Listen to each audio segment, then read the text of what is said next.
Hello, welcome back बच्चों। मैं सुनील पांडे आप सबको अपने इस चैनल पांडे सर की क्लास में बहुत बहुत स्वागत करता हूं। आज हम लोग पढ़ने जा रहे कक्षा 7 की सामाजिक आर्थिक एवं राजनीतिक जीवन, अध्याय 9, बाजार श्रृंखला खरीदने और बेचने की कड़ियाँ।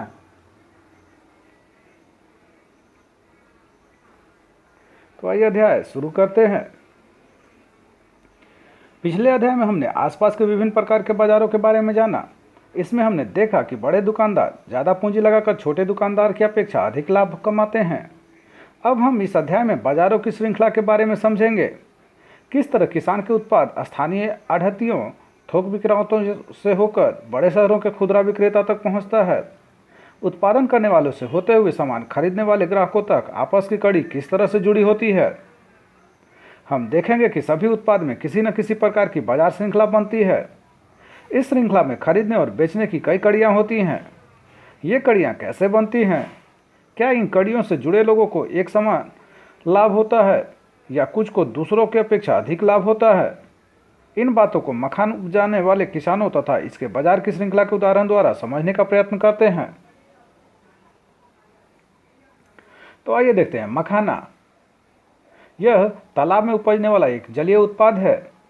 देश में मखाना के कुल उत्पादन का 85% हिस्सा बिहार में होता है। दरभंगा, मधुबनी, समस्तीपुर, सहरसा, सीतामढ़ी, पूर्णिया, कटिहार, किशनगंज आदि जिलों में मखाना का उत्पादन होता है। मखाना का प्रयोग व्रत त्योहार, पूजा पाठ, हवन सामग्री, खाने तथा नाश्ते में किया जाता है। मखाना में कई औषधीय गुण पाए जाते हैं। यह पोषक तत्वों से भरपूर है। हावी भौवार गांव दरभंगा जिला में स्थित है। इस गांव के आसपास कई छोटे बड़े तालाब हैं जिसमें मखाना की खेती की जाती है। इसकी खेती प्रायः मछुआरों द्वारा की जाती है। अधिकांश तालाब, जो कि लगभग 60% है, सरकारी होते हैं, जो मछुआरों द्वारा बनाई गई सहकारी समितियों को 3 से 7 साल के लिए एक निश्चित लगान पर लगभग 3,000 रुपये प्रति एकड़ प्रति वर्ष के हिसाब से प्राप्त होता है। शेष लगभग 40% तालाब निजी व्यक्तियों के होते हैं। जिन लोगों के पास अपना तालाब होता है वे भी मखाना की खेती प्रायः खुद नहीं करते हैं, क्योंकि मखाना उत्पादन एवं उसका लावा बनाने में जिस दक्षता तथा कुशलता की आवश्यकता होती है वह एक खास समुदाय, जो कि मछुआरे हैं, में पाई जाती है। अतः मखाना की खेती प्रायः इसी समुदाय के लोग द्वारा की जाती है। जीवत साहनी, बुधन मांझी, सुलेमान और सलमा जैसे इस गांव में कई ऐसे किसान हैं जो अपने परंपरागत एवं अन्य कार्यों के साथ साथ मखाना की खेती भी करते हैं। मखाना की खेती काफ़ी कठिन तथा मेहनत की होती है, लेकिन इसकी खेती में पूरे साल नहीं लगना पड़ता है। साल के लगभग 4 महीने ही इसमें मेहनत करनी पड़ती है। इसलिए शेष समय में मखाना की खेती के साथ साथ किसान अन्य कार्य भी कर सकते हैं। सलमा एक छोटी किसान है। इसके पास अपना तालाब नहीं है, इसलिए सलमा ने पिछले साल की तरह इस साल भी मखाना की खेती के लिए गांव के राजकिशोर के 15 कट्ठे के तालाब को 4,000 रुपये सालाना की दर से किराए पर लिया था। सहकारी समितियां छोटे मछुआरों को छोटे तालाब नहीं देती। इन्हें बड़े तालाबों का हिस्सा ही लेना पड़ता है, जिसके लिए अधिक पूंजी चाहिए। सलमा इतनी सक्षम नहीं है कि वह सहकारी समितियों से बड़े तालाब लेकर मखाना की खेती कर सके। 15 कट्ठे के तालाब में मखाना की खेती करने के लिए आवश्यक रुपयों के इंतजाम के लिए भी उसे अपने रिश्तेदारों से कर्ज लेना पड़ा। यदि अपना तालाब होता तो वह बैंक से कर्ज लेने की कोशिश करती। पिछले साल भीषण बाढ़ आने के कारण तालाब में से मखाना के बीज बह गए थे। तालाब में आवश्यक मात्रा में बीज नहीं होने के कारण मखाना का उत्पादन काफ़ी कम हुआ था। इस बार बाढ़ नहीं आने के कारण मखाना के अच्छे उत्पादन की संभावना थी। सलमा ने मखाना उपजाने में काफ़ी मेहनत की। उसने समय पर खाद, कीटनाशक तथा पानी का उचित इंतजाम किया। आइए अब देखते हैं गुड़ी से मखाना बनाने तक। तो गुड़ी क्या है? गुड़ी मखाना के कच्चे फल को गुड़ी कहते हैं। इन गुड़ियों में विशेष प्रकार द्वारा मखाना का लावा प्राप्त होता है। आइए देखते हैं। मखाना की फसल तैयार होने के बाद उसकी गुड़ियाँ तालाब के नीचे बैठ जाती हैं। तालाब से इन गुड़ियों को निकालने के लिए एक साथ कई लोगों की आवश्यकता होती है। ये लोग तालाब से गुड़ियों को निकालने में कुशल होते हैं। ये तालाब में पानी के अंदर जाकर जमीन से गुड़ियों को इकट्ठा कर बाहर निकालते हैं। यह काफ़ी कठिन काम होता है। तालाब से गुड़ियों को 3 बार में निकाला जाता है। प्रथम बार में मजदूर अधिक गुड़ियों को इकट्ठा कर लेते हैं। दूसरी और तीसरी बार में तालाब में गुड़ियों की संख्या कम हो जाने के कारण मजदूरों को गुड़ियों को निकालने में अपेक्षाकृत अधिक श्रम करना पड़ता है। सलमा को प्रथम बार में कुल 300 किलो गुड़ी प्राप्त हुआ, दूसरी बार में 200 किलो और तीसरी बार में 100 किलो गुड़ी प्राप्त हुआ। इस प्रकार सलमा को तालाब से कुल 600 किलो गुड़ियों प्राप्त हुई तथा इन्हें निकालने के बदले 6,800 रुपये मजदूरी देनी पड़ी। गुड़ी निकालने में परंपरागत एक मजदूर दिन भर में 200 से 300 रुपये कमा लेता है, लेकिन यह काम साल में कुछ ही दिनों के लिए मिलता है। सलमा तालाब से प्राप्त 600 किलो गुड़ियों को लेकर पास के आशापुर कस्बे में गई। यहाँ कई लोग गुड़ियों से लावा बनाने का काम करते हैं। इस काम के लिए भी विशिष्ट कुशलता एवं मेहनत की आवश्यकता होती है। गुड़ियों को कढ़ाई में बालू डालकर भूना जाता है।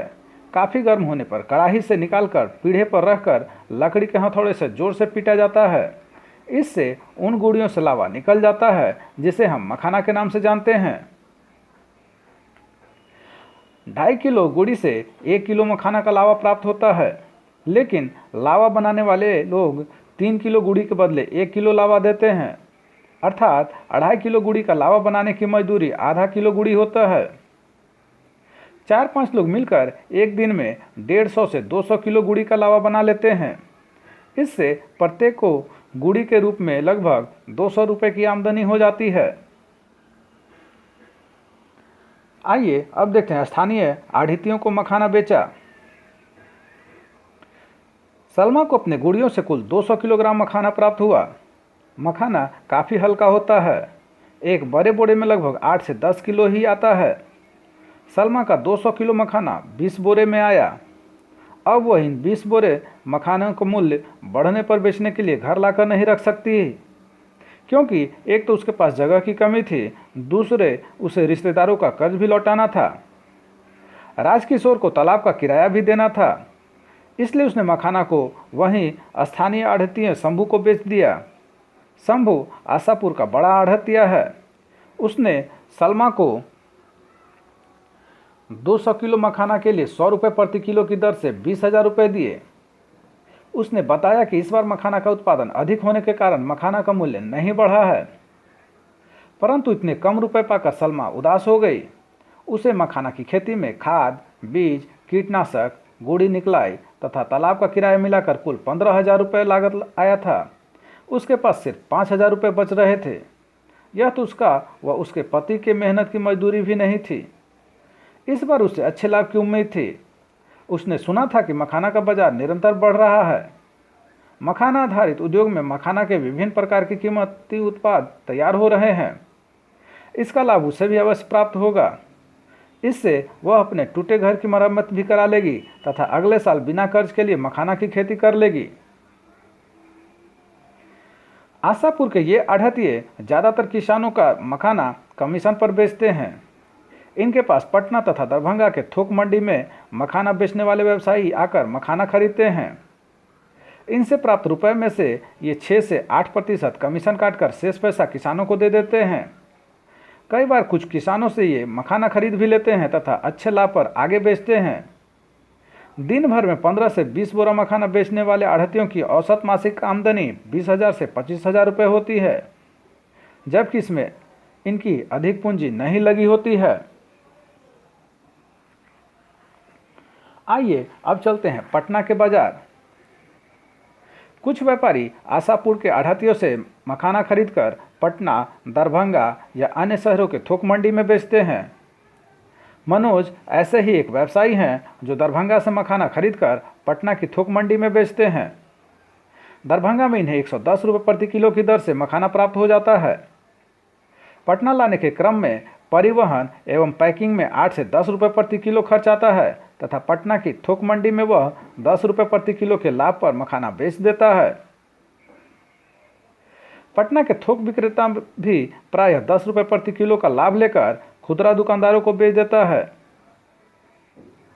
थोक विक्रेता बड़ी मात्रा में खरीद बिक्री करता है, इस कारण वह अधिक कमा लेता है। खुदरा दुकानदार को यह लगभग 140 रुपये प्रति किलो की दर से उपलब्ध होता है। उसे दुकान तथा मखान लाने में लगभग 4 रुपये प्रति किलो का खर्च आता है। खुदरा व्यवसायी ग्राहकों को 30 से 40 रुपये प्रति किलो की लाभ पर बेचता है। इस प्रकार शहरी उपभोक्ता को 170 से 180 रुपये प्रति किलो मखाना प्राप्त होता है। तो उक्त कड़ियों में हम लोग देखते हैं कि सबसे अधिक मेहनत के बावजूद किसानों को उचित लाभ नहीं मिल पाता है। आइए यहाँ चार्ट में देखते हैं कि ग्राहकों तक पहुँचने में मखाना को किन किन कड़ियों से गुजरना पड़ता है। इस रेखाचित्र के द्वारा समझें। तो सबसे पहले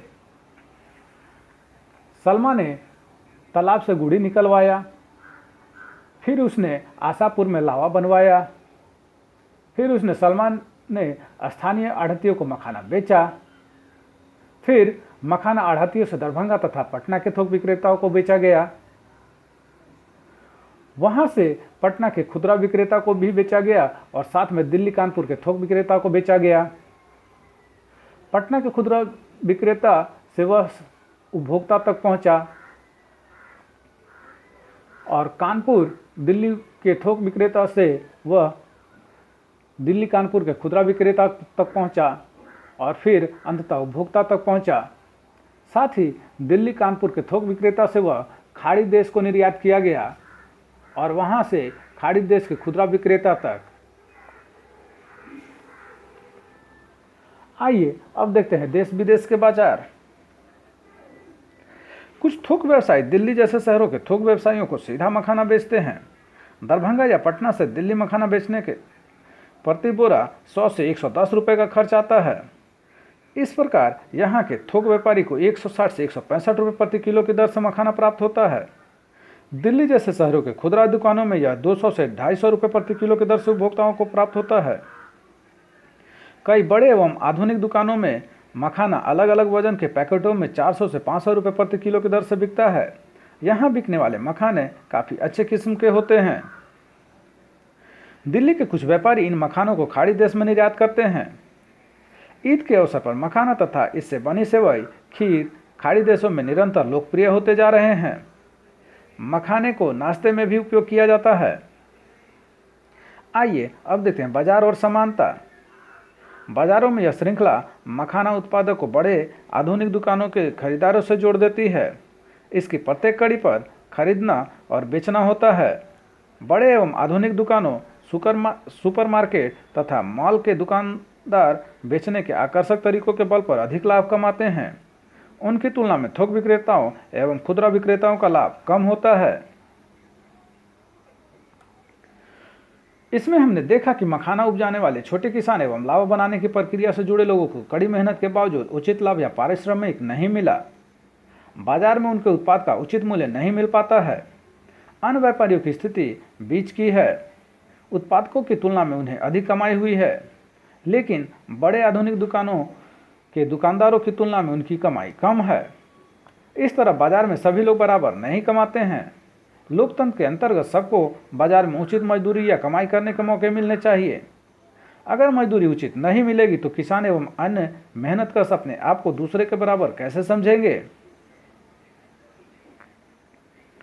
तो एक और बाजार लोगों को काम करने का, उन चीज़ों को बनाने एवं बेचने का अवसर देता है जिससे वे उपजाते हैं। दूसरी ओर वे लोग हैं जिनके पास पैसा है, अपनी प्रसंस्करण इकाइयाँ हैं, बड़े बड़े गोदाम, दुकान एवं अन्य आर्थिक संरचनाएं हैं। गरीबों को अनेक चीज़ों के लिए धनी लोगों पर निर्भर रहना पड़ता है और इन निर्भरताओं के कारण बाजार में उनका शोषण होता है। इन समस्याओं के समाधान के रास्ते तलाश कर हमें उन रास्तों पर चलना होगा। तो आप सबको हमारा यह प्रयास कैसा लगा हमें ज़रूर कमेंट कर बताएं। हमारे इस चैनल पांडे सर की क्लास को जरूर से जरूर सब्सक्राइब करें और बेल बटन को दबाएं ताकि आने वाली वीडियो का नोटिफिकेशन आपको मिलता रहे। दूसरों के साथ इसे शेयर करें और हाँ, लाइक करना तो बिल्कुल ना भूलें। आपका लाइक करना ही हमारी मेहनत का फल है। धन्यवाद। Thank you.